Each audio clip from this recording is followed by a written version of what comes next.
Are you ready to get casual? Grab your favorite adult beverage or combustible plant and join us for our roundtable TTRPG discussion. Oh yeah, it's time for Casual Friday. And now, here are your hosts. Oh my goodness, it's time for Casual Friday. I'm Jim, that's Brad, that's Ryan down there. We are collectively known as the Landlocked Warlocks of the Landlocked Warlocks YouTube channel, where we do Casual Friday, and we also on occasion do a thing called the OPOSC, the one-page one-shot cartel, where we play one-page one-shots. But today we're talking about the news in the D&D and regular tater pig industry. And as usual, my kid's teacher emails me like right at the beginning of the show. But so a couple days ago, a name that you, if you are a fan of this channel, a name that you probably know. Hey, Twin Steel. Nope, that's not it. XP to level 3, Jacob Buds, as he's also known, put up a video about getting scammed, where he talked about a Kickstarter. And I know that a lot of our audience are creators, so I thought that this would be relevant for us to discuss here. Oops, just a second. Yeah, I mean, all of us have done ads for Kickstarters. We all have on our channels, right? Yeah. The too long, hey Nacho, the too long didn't read here. Basically, he was going to do a Kickstarter ad, got a funny feeling about the company, and then he learned that he wasn't going to get paid until after the Kickstarter, when the creator was theoretically counting on the Kickstarter money to pay ad budget, which was not disclosed in their communications between XP to level 3, and he uses an agency to negotiate ad rate and that kind of stuff. And there were some things that from XP level 3's video he noted where that he tracked all the red flags after the fact. Mm-hmm. He says red flags were that he got a little bit of a weird vibe up front just from the initial communication. He thought it was strange that they had a lack of art assets to provide for the ad. In fact, he said he had to go to their website and screenshot their logo to get a copy of their logo. And the Kickstarter page was very bare. Now, I don't know. I don't have a whole lot of experience with this in the TTRPG industry, but in the author industry, we do things called swaps, where I give you info about my book, you send it to your newsletter list, then you give me info about your book, I send it to my newsletter list. It's called a swap. Now, there's kind of an unspoken etiquette in the swap that I'm going to provide that other author with a high-quality JPEG of my book, also some swipe copy for them to paste so they don't have to make up their own blurb. But like, it's just known, this is what you do. Mm-hmm. When you do a swap, you provide this information to make it easy for the other person. And so, but he had to actually take a screenshot of their website, which is a pretty big red flag. So I don't know. What are your initial thoughts here? Yeah, well, another observation I had is that really the only reason he caught this was because one of his videos he was working on took longer to develop. So he was only going to release 3 videos that month instead of 4. If that hadn't happened and he released 4 videos that month, he would have run this ad, just like Josiah from Dungeon Dad did. And apparently Ryan just let us know Crispy did the same thing. So yeah. So, he had the weird feeling, but like you said, he didn't really track all the red flags until after he didn't run the ad and was trying to figure out, okay, when can I run this ad next month? Because it didn't fit in this month.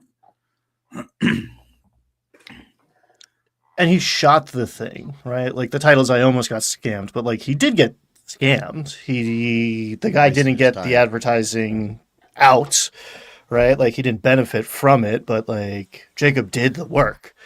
He didn't like figure out where to insert it into a video, which is the easiest part of an ad read, like especially when you don't have all your assets lined up for you.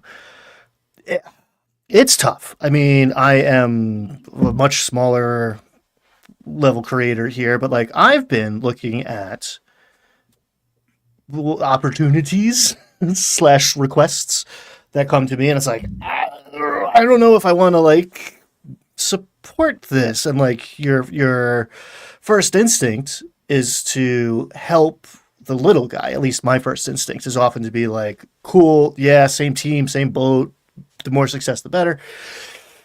And it's sometimes it's very hard, especially in this like hobby industry, to differentiate between earnest effort and like small, scrappy underdog types and people who one don't know what they're doing or what they're signing up for, or two, potentially, and this seems to be the attitude of most of the people talking about this situation, it's running a Ponzi scheme and scamming people out of their efforts and money. And it's just bad.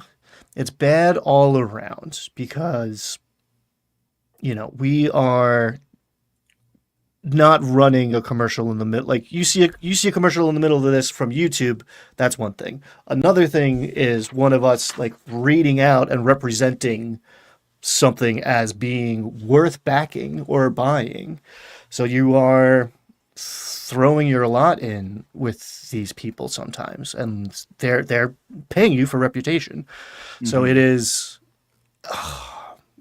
you know, whatever. In a few months when I do another Kickstarter, like Jacob's gonna be like, I don't know, this guy's pretty small. He's pretty small. I don't know if I want to take the risk. And it also hits everybody else, backers, right? Like the next time, because like they made £15,000, which in American dollar reduce is more than 15,000. So they made money. They did well. A lot of people ponied up, and those are people who are going to at least think twice before backing another product. And it's bad, man. It's just it leaves a bad taste in my mouth. It paints us all in a bad brush. It's not good. Yeah, you're right. Like so much of this hobby, you know, or well, this community, right, is helping each other out, right? Like I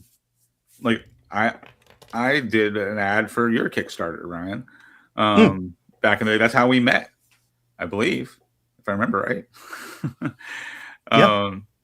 And you know, and then that developed into a friendship over the, you know, the past 2 years. It's actually, this is a Ponzi scheme too. It's a long game. You're running a long game on me. All right. But yeah, that reminds me, I need to show you guys the email our agent forwarded me from Lucky Strike for that sponsorship opportunity. Lucky Strike. Lucky Strike. It's toasted. But yeah, like, I mean, so much of this is about relationships. And, you know, I don't know if this guy with this Kickstarter was like malicious and actually was trying to scam people, or if he was just extremely naive about how Kickstarter worked. But either way, he clearly had a negative impact on, you know, a few pretty big members of our community. That's not going to bode well for his future as a member of this community. Yeah, and it sounds like that the agency that XP to level 3 uses, even though he was very profuse in his praise, it sounds like they were the ones who got scammed, really, because they passed on the opportunity to him without fully doing their due diligence about it. Mm-hmm. And he trusted them. Yeah. Bigger hair cigarette company. All right, so moving on. Speaking of getting ripped off, we are going to talk a little bit about the economics of the future of the tabletop industry. As Brad brought to our attention, there's a video by Mr. Baron Derop, aka Dungeon Masterpiece, right? Right. Yeah, Dungeon Masterpiece. He's back. Back in a suit, looking sharp as ever. Hair cut perfectly, tie perfectly in the middle. Perfect winter knot there. And he made a video where he posited 4 possible futures for essentially Dungeons and Dragons in relation to the hobby as a whole. Now I have that image, but if somebody can vamp for a second, I will share that. Yeah, so we're gonna break out our crystal ball and like make our predictions for the long-term future of Dungeons and Dragons. We've talked about the future of Wizards of the Coast and the future of, 5.5 a lot on this show, but yeah, let's look at the long game here. So And now what? to set the stage, Baron does this professionally, not for D&D, but like this is his day job, is like predicting the future forecast for let's say bigger Socioeconomic, industries. yeah, Yeah. socioeconomic forecasts, right? He is a futurist. So he's probably right, and I'm going to disagree with him. Let's go. He also interviewed a whole bunch of people, including like Seth Skorskowski and other YouTubers, as well as people in the video game industry and former Wizards of the Coast employee. He interviewed a whole, I think it was like 20 different people to gather opinions and data for this video. Yeah, and in his video, it's related around this graphic where he proposes 4 potential scenarios of what's going to happen. Where scenario 1 is the most likely at something like 40%, scenario 2 was 25%, and then scenario 3 and 4 were down in the 10 or 15%. Where there are 2 axes here, whether the game becomes more or less centralized, and whether the companies, namely WotC and Hasbro, can adapt or not to changes in the market. And it's kind of funny here where player centralization is centralized, basically meaning everybody wants to play the same game, right? I think that's what he means by that. Right. Centralized meaning that like D&D stays the biggest chunk of the market. And institutional adaptability high being something like WotC being able to quickly respond to demands from the fans to produce new content or new types of content, and institutional adaptability being low is basically what they've been for the last 10 years, where, they put out what they want to put out regardless of what the market claims they want. And so the most likely scenario, the clueless scenario 1, is basically that things will stay the same as they are. WotC will continue to dominate. The other groups will continue to chip away, but not enough to make a significant dent over time. But WotC will continue to put out lackluster products that people don't really like, but they continue to buy. Thoughts there? I mean, it makes sense that would be one of the most likely scenarios, because that's been the state of the industry for 30 years. Why would we expect it to change? Right? Well, almost 30 years. When did WotC buy? 99, 2000, around there. Yeah. Which is almost 30. Ugh. It's crazy. I'm so fucking old. But yeah, so, that does seem like a pretty likely scenario, with the exception of everything that's happened over the last 3 years. Right? Like the OGL debacle and the explosion of indie games, the success of Daggerheart, the success of MCDM, like that makes it start to look like maybe we're actually going to see a shift in the industry. But we also saw that when Pathfinder really started to challenge 4th edition, right?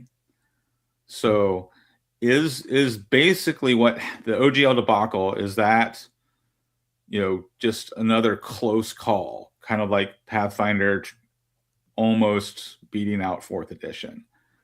Or have we actually created a real change? I don't. Go ahead, Ryan. Well, I think, as much as I don't agree with everything Barron says, and this video had a bibliography, so he's right and I'm wrong.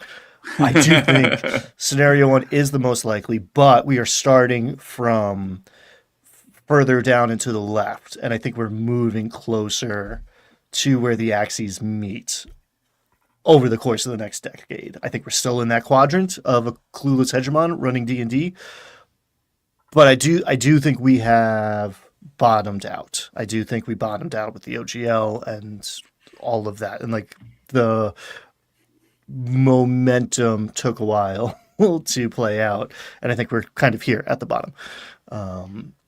I don't see it. Betting on phenomenal change and a new independent game showing up and being the new 500-pound gorilla in the room is a bad bet. I also think betting on things not changing at all systemically is always a bad bet. I think that is never the right course of action. Particularly and he talks about this in the beginning of this, like, the broader economic and political climate has an impact on how this industry and every other industry works. Now, I think maybe this industry is maybe a little more resilient than some other ones, because you don't actually have to spend a ton of money, right? This is not necessarily it's a luxury, but it's like one book and your imagination and you're good to go. But that doesn't necessarily serve WotC. They want you to be in there, check out. Yes. So I think we're seeing a rebuilding era. Like, I think we're in this trough because they're rebuilding. I think we're going to see D&D look kind of different. I think the premise, and I don't know if he came in with this or maybe some of the people he was talking to convinced him of this, like the D&D Renaissance looks a lot like the OSR in his presentation in that video, which is a great video. Mad respect to Barron, go watch it. But the idea that the way to have a D&D Renaissance is to go back to the darker, grittier art style and be reminiscent of the Satanic Panic era and get the older male Gen X guys to come back and stay. I don't know if that is actually a Renaissance or a Dark Age. I don't know if that is going to help the bottom line of a company who is trying to build a broader base and appeal to younger generations, because those are the people who are coming along, right? Everyone thinks millennials are, 20-year-olds refusing to go to Applebee's, but like, nah, man, we're old now. Right. Yeah. Well, go ahead. Didn't he have two possible Renaissance scenarios? One is that the indie community continues to go, progressive and cozy core and all that sort of stuff, and therefore the D&D Renaissance would be the darker, grittier one. The other option is if the indie audience continues down this path of OSR and Shadow Dark and Morkborg, then D&D's Renaissance might be more the cozy core direction, right? So like, we could see D&D choose to go the opposite direction of whatever the indie community is doing, right? I think was where he was talking about options for a D&D Renaissance. Yeah, and I think the scenario too is, regardless of which way it goes, whether it's a new what scenario 2's success hinges on, for whatever reason, 6e being really good. Mm-hmm. If 6e is good because it's bare bones, or if 6e is good because it's super duper more complicated than Pathfinder 1e, we don't know. But if 6e is killer, that will lead to a D&D Renaissance. Or we could not see a D&D Renaissance until 7e, right? Yeah. Bear made a good point. Yeah. Bear made a good point in the video about how 4e launched during a recession, and 5e launched during an economic boom in America. Mm-hmm. Yeah, and 5.5 launched during a recession. Yeah. So, so I think it might largely depend on our economy here in the States as to whether 6e is well received, or whether we wait and don't get a D&D Renaissance until 7th edition. Right? I mean, right now, financial people I talk to say the economy is only going to get a lot worse before it's going to get better. So, 6E might fly under the radar, kind of like 4E did. I don't know what you've heard, Brad. I heard the Dow's over 50,000. So It's a house of cards. Scenario 3 is a wild indie appears. This is the next Shadow Dark, but 10 times better than Shadow Dark, which is probably this not is Pathfinder. possible, but yeah, this is Pathfinder. And when you guys were talking about the OGL, I realized that I hadn't thought about what is the effect of the OGL now, today. We know what it did then, and we know what it did for a while after, but is the OGL still affecting things now, or has it run its course? Like, because, I played with a group during the OGL crisis, and they never heard a word about it. We never brought it up. I mentioned it once, and they were like, OG what now? And I think those are the average D&D players, people who didn't care. And so, I mean, the OGL clearly birthed Shadow Dark, and it birthed the Orc license, and it probably gave haste to draw Steel and Daggerheart. They probably came out years earlier than they would have. Mm-hmm. But is it doing anything now? I don't know. I mean, one point he made in that video is that, the boomers eventually die off, right? The boomers are mostly in their 60s and 70s right now. And, like I said, I've run games for kids at, middle school, high school level, and all they want to play is 5e, because they're not paying attention. They just want to play D&D. And when they Google D&D spells, when they Google D&D character sheets, when they Google D&D monsters, they're getting 5e stuff, because that's what's ubiquitous out there on the internet. So I'm running 5.5, and they keep bringing up 5e stuff because that's what pops up on their phone when they search, Melf's Acid Arrow. It's the 5e version, right? So they don't care. They don't know anything about this stuff.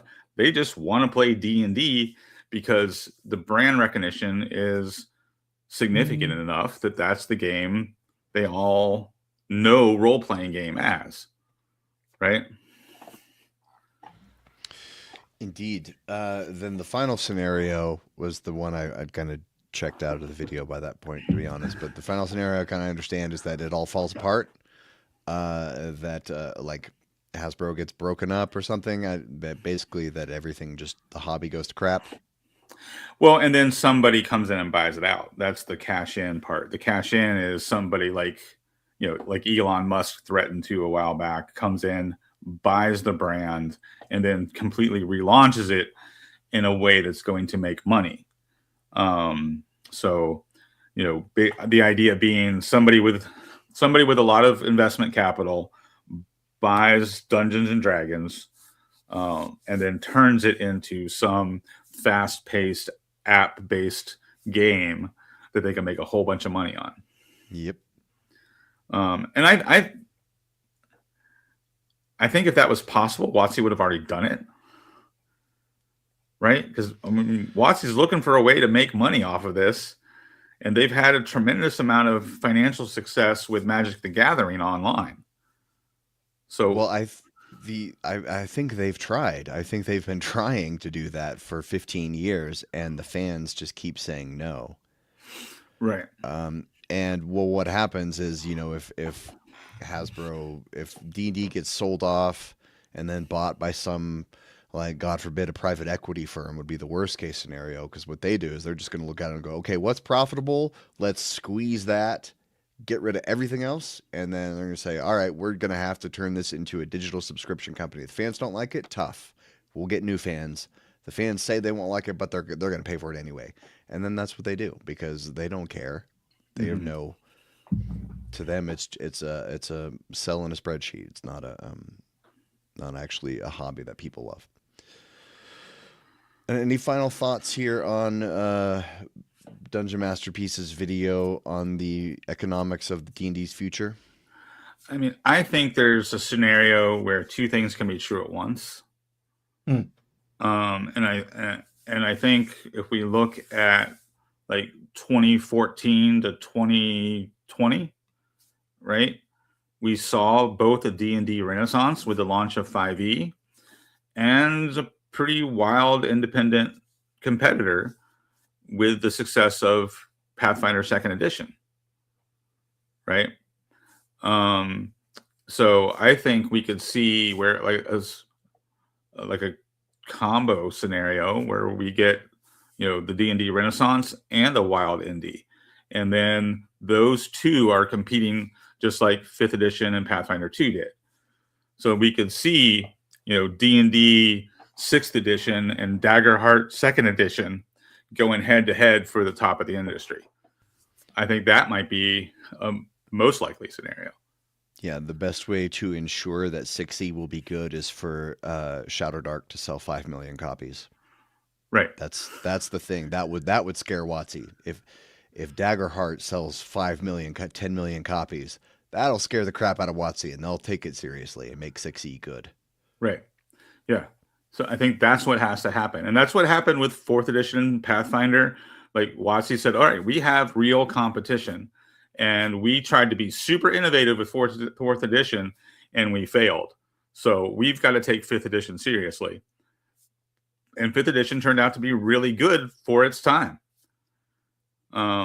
So we could very well see that, where we see whatever the best in the independent industry is, whether it's, whatever rises to the top, Daggerheart, Draw Steel, Shadowdark, whatever rises to the top, and then we finally get a 2nd edition of that game, and then that is now competing with 6th edition. Yeah, I agree. I think they're fundamentally linked. The success of D&D, to a degree, drives the success of everything else in the hobby. It's the tip of the spear, or the widest part of the funnel, or the bottom of the Ponzi scheme. Wait, no, sorry.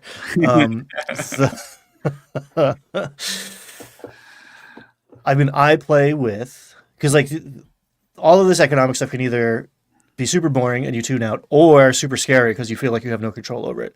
But most of the people watching this are dungeon masters. You have a huge influence on what is happening in your local community, which ripples out. Mm-hmm. So if you want independent games to be successful, run them. If you don't need to wait for D&D to fail in order to get your buddies to try Shadowdark in a few months. If D&D fails and Elon Musk buys it, that's not necessarily better. I mean, I'm not a big fan of the monopoly, man. I'm on record.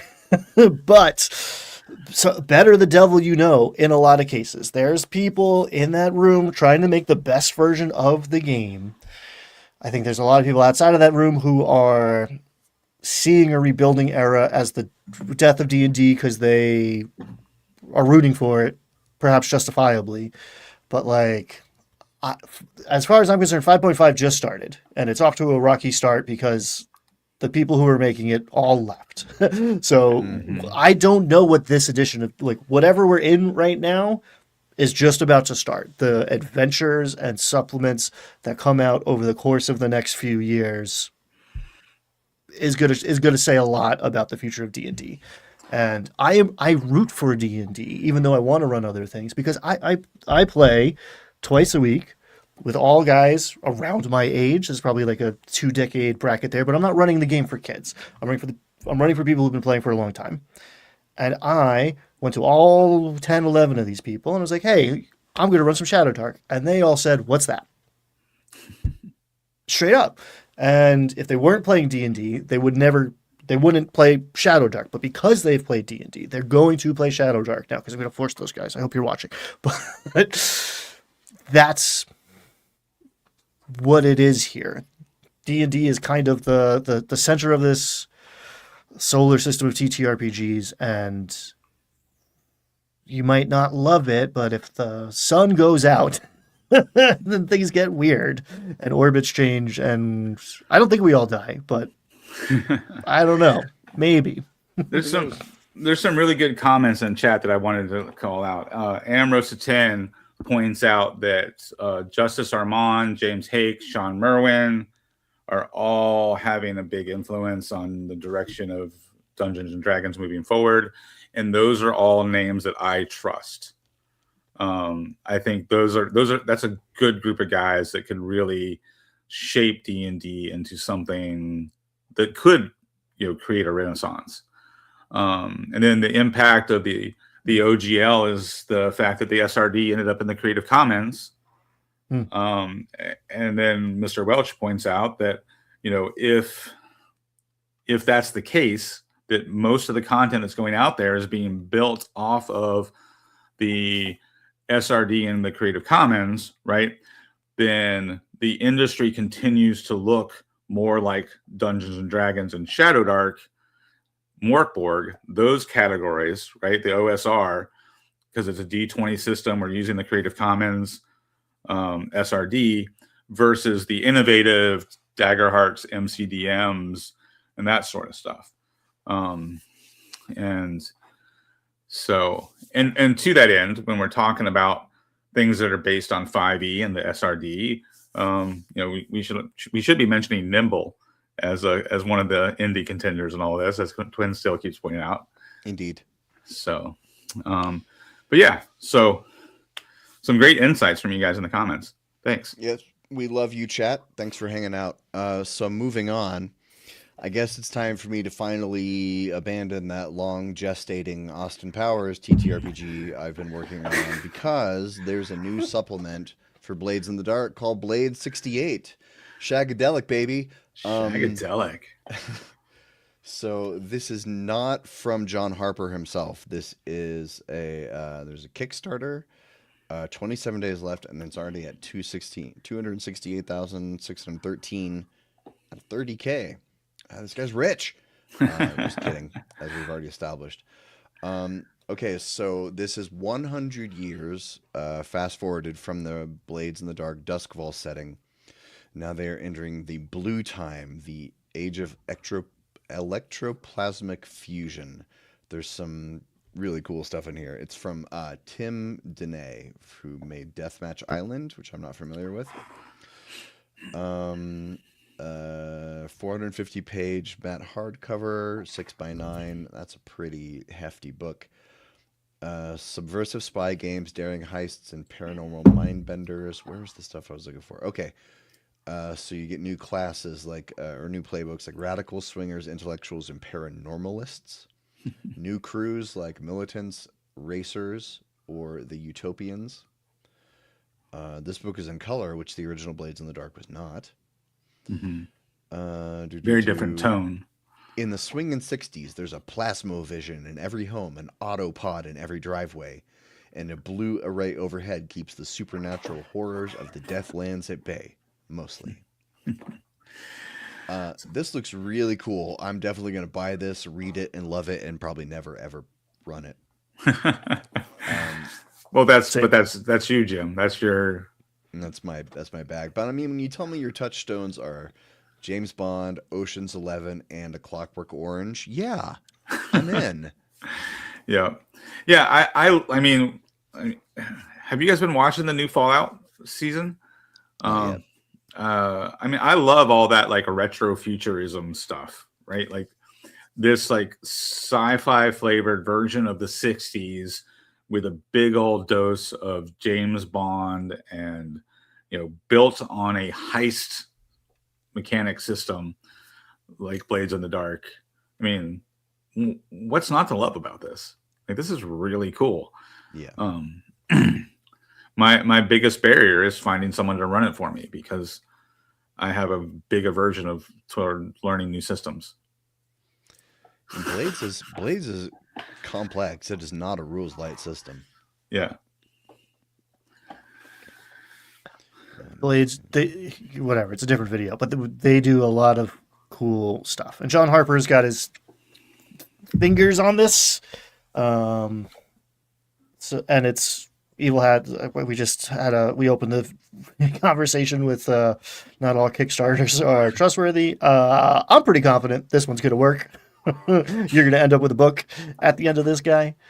Evil Hat has a great reputation, for sure. Great stuff. I'm curious. I have a theory that they're in a room or an email chain that went on for quite a long time. It was between 67, and 69, and that's how they landed on 68. I don't know. I have no supporting evidence, but that is my hypothesis. And I really like a game that makes a choice, right? Like, one, they spell it out. Like, hey, show me your Appendix N, and I will get the vibes very quickly. But, like, make a choice and do something. There's a lot of, like, you know what movie you're in when you pick up this book. You know what kind of character you're making. I'm not going to shoehorn in my anime guy unless the anime guy is from an appropriate genre, right? Like, it's not everything all at once. It's not a kitchen sink. You can do a lot with it, but there is a very specific mod aesthetic. And I dig it. Yeah, I mean, if you're trying to shoehorn in an anime inspired character, I think the closest you're going to pull from is like, Twin Steel saying what I was thinking was Lupin the Third. Yeah, Lupin the Third, or oh crap, just drew a blank on it. The bounty hunter, the sci-fi bounty hunter one, with the Cowboy Bebop. Yeah. Oh, you're speaking my language. Yeah. Yeah, I think you could steal some Cowboy Bebop flavor and splash into this, maybe, if you're trying to find something from a classic anime. Yeah. This looks very, very cool. I was just thinking about red flags and Kickstarters. And I think one is that if you look and you see it's their first Kickstarter and they have a bunch of hardware in the Kickstarter, that's something to be a little nervous about. I mean, Evil Hat, obviously not, but if you look, it's like their first Kickstarter and every reward is like a hardcover book, a special gold coin, a lanyard, a block. I'm like, yeesh. A bunch of miniatures, right? Do you have merch experience? I don't know. I just think about this time I worked for a software company and we fell on financial hard times and we had to get into hardware. And I remember when we did, I remember the CEO of the company looking dejected and he looked me in the eyes and he goes, "Don't ever get into hardware, kid." I think about that all the time. Don't ever get into hardware, kid. I had a lot of people being like, "Why don't you make minis? Make some dice." It's like, that's a whole other business. And plastic can double in price overnight, and all of a sudden, all those things you sold cost more to make than you thought they would. Yeah, and we saw that with all the tariff stuff, right? Like, there was a ton of Kickstarters when all the tariff crap went down that either canceled or very much struggled to deliver because they had miniatures or dice or things made out of plastic that were now 3 times more expensive to get into the country. Yep. So yeah, whole other business. Don't get into hardware, kid. All right, but if you like, you can download. I guess there is a 40-page preview on, cool. Drive-Thru RPG. 40 pages. Nice. Can we get a little? That's a green flag. That is a green flag. It would be nicer if there was a one-click download, but I don't really fault them for putting it on Drive-Thru. Anyway, all right. So, okay. All right. And how about Gorgonzola Provolone? Don't even get me started on this microphone, which means it's time for us to do the catch-up, which is part of the show where we say what we got going on. So who wants to tell us what they got going on? I've got to sit down with my notes from my Shadow Dark campaign and figure out how to connect the dots, because I had this brilliant idea we just started a new game of Shadowdark, and on the back of the character sheets, because thankfully Shadowdark is only a 1-page character sheet, I put a bunch of questions for the players to interact with the world and help co-create this campaign, which included the campaign set in a city. So the question is, what district of the city are you from? So when they answered that, then they got to give me some information about that district of the city. They got to make up a piece of, drama or a faction or something for that section of the city. What is your character willing to die for? What is your closest loved one in the city? And I promised them I wouldn't do horrible things to their loved one, but they have to so they have a point of contact in the city. And then what is your character's greatest desire? And then as a group, they had to decide who they worked for. So who in the city brought them all together? Why are they working together, and what organization is kind of backing them? So I gathered all that information from all the different players, and now I have to build a campaign out of it. Mm-hmm. If only there was some sort of system that was cleverly named and arranged. Something that was explosive and creative. Oh, I was thinking about yours, actually, but yeah, go for it. I was thinking about your book, Ryan.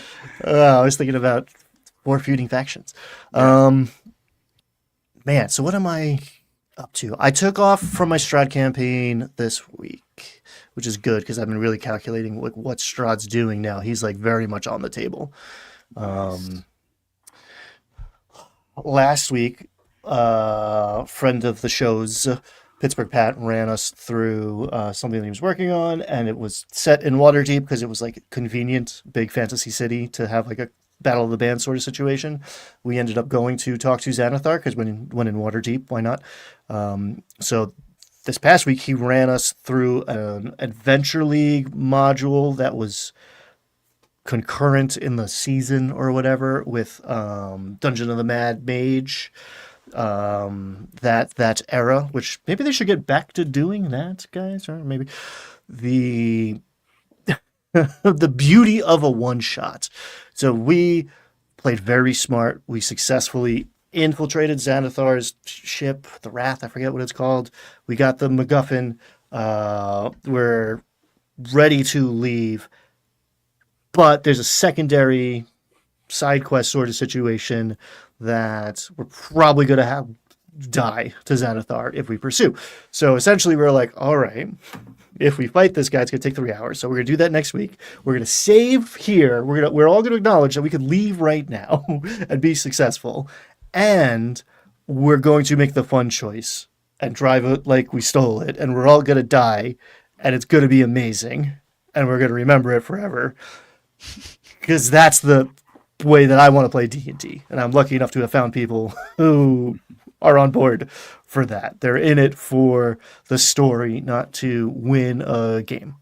And oh boy, it's the best. We're gonna go out in a blaze of glory next week, eyes wide open, nice. And I maybe survive if Pat pulls a punch or we do something very clever. But yeah, I don't know. We'll live to tell the tale. Nice. In my Strahd campaign, we had a TPK last week, and then this week we woke up at the Mists. I guess the DM decided to just give us a do-over. We have a mysterious patron. Well, not mysterious. We have a patron from earlier in the campaign that we met, who we didn't know was a patron, but is apparently a patron. We came back. And I think the DM kind of acknowledged that the combat was and he was recapping, he said, he made it a point to say something like, I did actually run that exactly how it is in the book. Because we just opened the session complaining.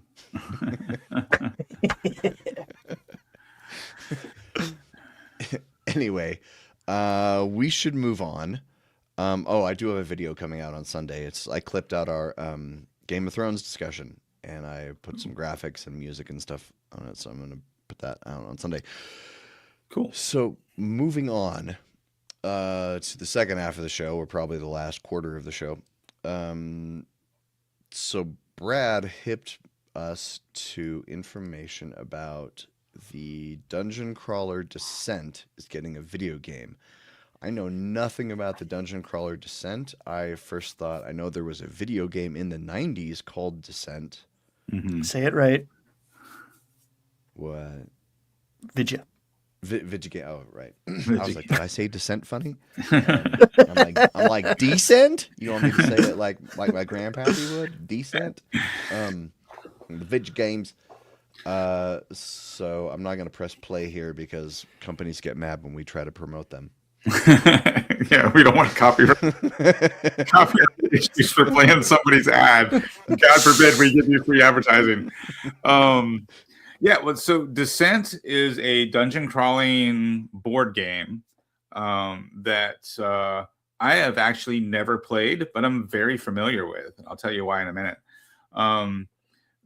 So it's kind of like Hero Quest, kind of like some of the other Games Workshop, dungeon crawlers over the years. So it's most of the gameplay revolves around like cardboard dungeon tiles, and you do have somebody who runs the game very much like a dungeon master, but it's a board game, so it's all dungeon exploration and combat based. There's no actual role play, but yeah. So the Descent board game, the reason I'm familiar with it is because right about the time 5th edition launched, the Descent board game was starting to wane, and like the Descent board game came out and it was just starting to wane in popularity. So it was a great way to pick up a whole bunch of miniatures. So I bought a whole bunch of the Descent expansion packs and the board game itself, because I got a ton of miniatures that way. So most of the Descent stuff I bought kind of factored out to like $2 or $3 per miniature. So it was a great way to build up my miniature collection. I also bought a bunch of the D&D board games back then, because before 5th edition got super hot, those old D&D board games were super cheap. You could get them for like 30 or 40 bucks, and they came with like 30 plus miniatures. So that's how I became familiar with the Descent board game. But what I thought about what might be cool about this is if this is a very popular Vidya game when it comes out, it could, like, when we see Diablo have a new game come out, or, like Baldur's Gate 3, a lot of these video games inspire people to want to play the role-playing games, right? So we could see when this video game comes out, if it's really good, if it's popular, we could see an influx of new players wanting to do dungeon crawls, which could be really cool. Are they really making another Dark Alliance game? Are they? I hope not. Or no, Warlock is made by the same people. That's what it is. That thing that got all that press with Trisha Helfer and the Oh yeah. Yeah, that was Warlock, and I'm pretty sure that's the same studio. Although it didn't really pump up that fact. that they were the ones that made the new Dark Alliance. From the studio that brought you the abject failure Dark Alliance. Oh, now the original Dark Alliance games, those were was that around like 2000? No, it had to be like 2003.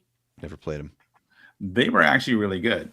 I played them on Xbox. They also were out on PlayStation 2, if I remember right. It's a long time ago. One of the few things my ex-wife and I really enjoyed doing together was playing those original Dark Alliance video games. Well, this looks cool in dungeon crawly, and I am in favor of anything that gets people wanting to explore dungeons. Definitely. Oh, these people made the digital version of Terraforming Mars. Interesting. All right, anything else you guys want to say about this new Vidya game? I don't know much else to say other than hopefully it's good. So Cool. you get some cool D&D inspiration. Ryan, you got any thoughts? All right. No, so, stuff like this you can steal maps from, steal ideas from. It's dope. Yeah. If you especially like, hey, remember that game from 20 years ago that you really liked? Mine it for ideas. No one will recognize it, and if they do, it's even better. Yeah. Yeah, some of these minis look pretty tight. Yeah.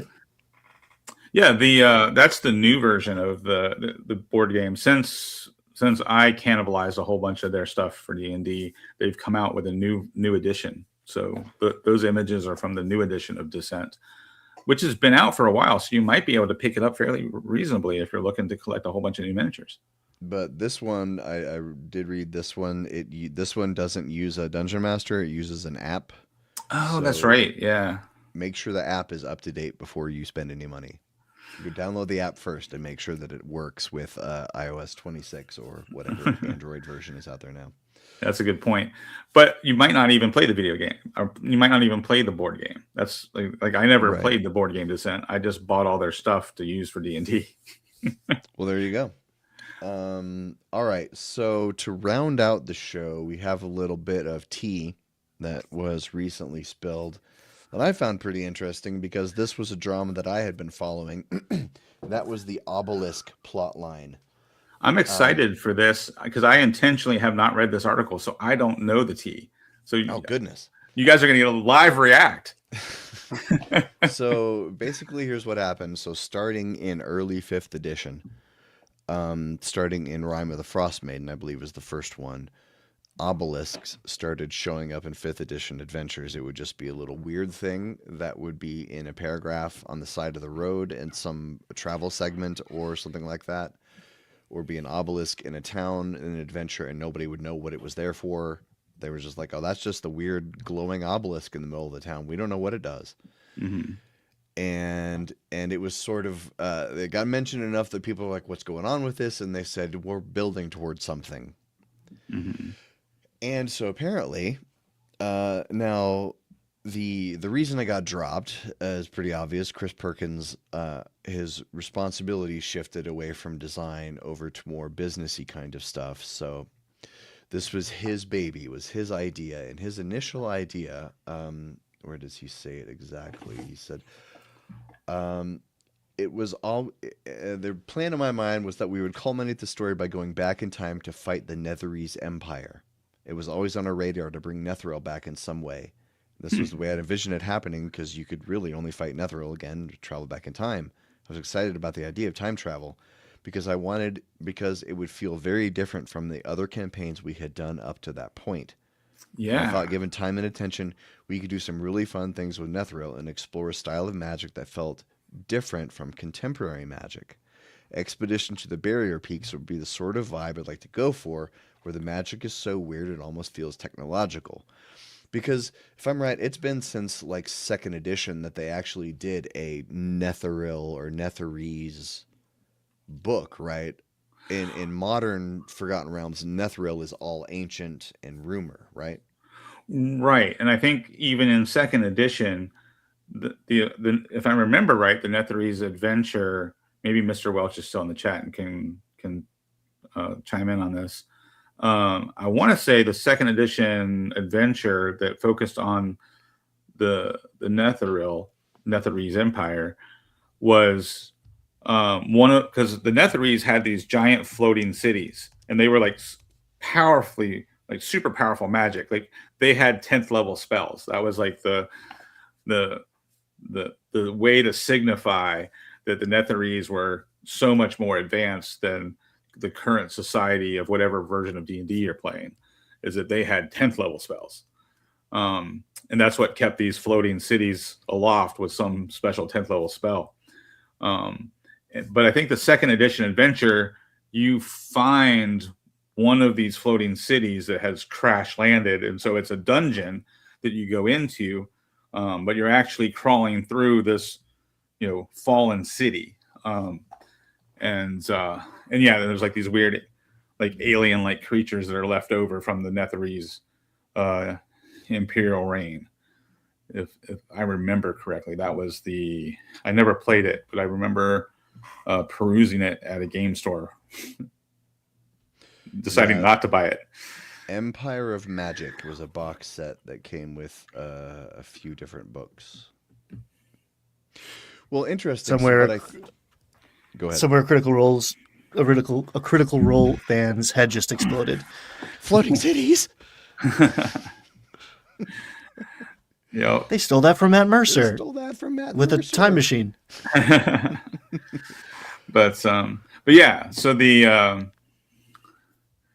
Netherese were largely responsible for why there's magic artifacts scattered all over, the D&D world, right? That this super high fantasy, super powerful magic empire existed long ago, and it fell, and in falling, littered the world with all these relics and artifacts that you now find as your D&D characters. Wasn't that the sort of the original subversiveness pitch of Eberron? Was that Eberron was like magic is current technology, whereas in most of the D&D settings, magic was stuff that there's a finite number of magic swords because they were all left over by some civilization from 10,000 years ago. Whereas in Eberron, it was like, no, we're doing magic with every day. We use magic every day to do everything. Right. And it's like it's technology now instead of like some kind of ancient thing that we don't understand. Yeah. Does that sound right? Am I remembering that Yeah. right? Yeah. No, that's that's right. That's right. Yeah. So it's interesting that these obelisks were part of this Chris Perkins' plan to time travel. Apparently, if Vecna was supposed to still be the bad guy, right? Because the title of this says Vecna Eve of Ruin was supposed to bring all these things together. So were you like going back in time to fight Vecna with Netherese technology? Like, I'm curious to know, like, what was Perkins percolating? I'm curious how much Shattered Obelisk played, because like Shattered Obelisk is clearly about the obelisk, and in a lot of ways felt like, not that I'm satisfied with every aspect of it, but it felt like the culmination of 5e. You started with Lost Mine of Phandelver, you dotted out all these obelisks. They didn't really tie it up in a bow, but it does focus on you're putting these pieces back together, and you're trying to stop somebody else from doing horrible stuff with this ancient technology. And they talk about the origins of it a little bit more, and it felt like they were teeing it up for Vecna. Disappointing. I mean, see Jim's channel and my recent experience with the campaign of it. Not the best adventure, but this is such classic D&D shit right here. Just like a dungeon master or game designer in this case, who's still a dungeon master at heart, having this like epic 10-year plan that doesn't, you can't stick the landing because you thought too big, and it just didn't quite work out the way you wanted to, and you leave all these threads that keep people wondering about like what could have been. Mm-hmm. And that's a meta D&D story to me so much. I've done planted so many seeds that will never bear fruit in my homebrew and campaign creation. So as much as it's a bummer, it does bring a smile to my face that Perkins was like, yeah, man, I had this whole plan, and then life happened, and in his case, he got promoted. Right. But yeah. Yeah, well, so like if you're trying to stick to some sort of Forgotten Realms canon, right? So what we do know from the actual adventures about these obelisks is that they appear to connect the material plane to some other plane of existence, right? Because you have the obelisk that's in the Shattered Obelisk adventure. You also have the obelisk that's in, I'm pretty sure it's Tomb of Horrors, where if you mess with it, it summons a demon from the abyss. So the one in Tomb of Horrors is clearly connected to the abyss. the one in Shattered Obelisk is connected to the Far Realm, right? So if you want to use these obelisks in a campaign, you can, hatch whatever interplanar exchange you want that fits your story and use one of these obelisks as a gateway to one of the other planes of existence. Yeah, so really, I tracked it down, the section of the Shattered Obelisk adventure where it actually talks about them, and all it says is a mysterious group called the Weavers created them to undo great calamities. So, like, this was Perkins' plan. Mm-hmm. They just, instead of actually implementing it, they just explained it here in a couple paragraphs. So, I remember feeling very underwhelmed when I read this. Like, oh, so we know who did it, and why, but now what? So they're designed to undo calamities. So Vecna, Eve of Ruin could have been, if Perkins had creative control, the adventure starts with Vecna having destroyed things, and the players have to go back in time to use NetherEase technology to undo whatever calamity Vecna had unleashed. Yeah, probably it's a real easy hook. Adventurers walk out the door of the tavern, and all of a sudden everything is in flames. Mm-hmm. And okay, you have to go back in time now and fix it. Yeah. I don't know if that would have been good, but Eve of Ruin was so bad, it probably would have been better. Yeah. So interesting. It's for an industry with such a wealth of institutional knowledge available. I think that is the resource that WotC seems to squander the most. Maybe second to customer base goodwill. But the idea that, like, okay, you couldn't have sat down with Perkins, who was still in the building, and been like, hey man, why don't you just give me the bullet points? You don't need to write this 400-page adventure, but like, what were you thinking? And maybe we'll do that instead of just, I don't know, recycling a bunch of old nostalgia bait and then pull a Scooby-Doo, and nothing's going to quite feel satisfying for the grand culminating adventure to this peak D&D era. And the problem with this is that when Justice Armand and James Hake decide that they want to do something similar for 6e, we're not going to trust them. When something else weird starts showing for adventurers, be like, oh, I can't wait to be disappointed in 10 years what this is actually related to. Yeah, well, and the lack of trust wouldn't be in Justice or James, right? The lack of trust would be directed towards WotC because we don't know, are they going to support Justice and James's vision, right? Indeed. Like that's the vibe, right? Is that we just don't trust the company to let their creatives be the creatives that they hired them to be.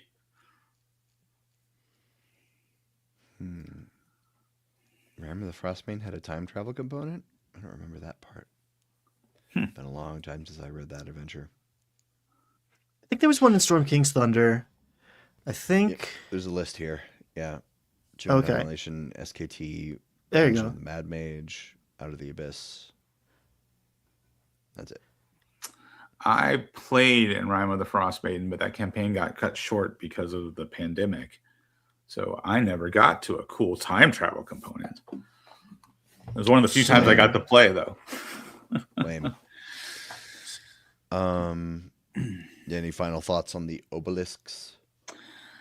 Yeah, I want to live in the alternate dimension where Chris Perkins got to write that adventure and Prince is still alive and the economy is good. That's what I want. That's my James wish. Vanderbeek, he should still be alive. It's bullshit that they took James Vanderbeek from us. What did he ever do?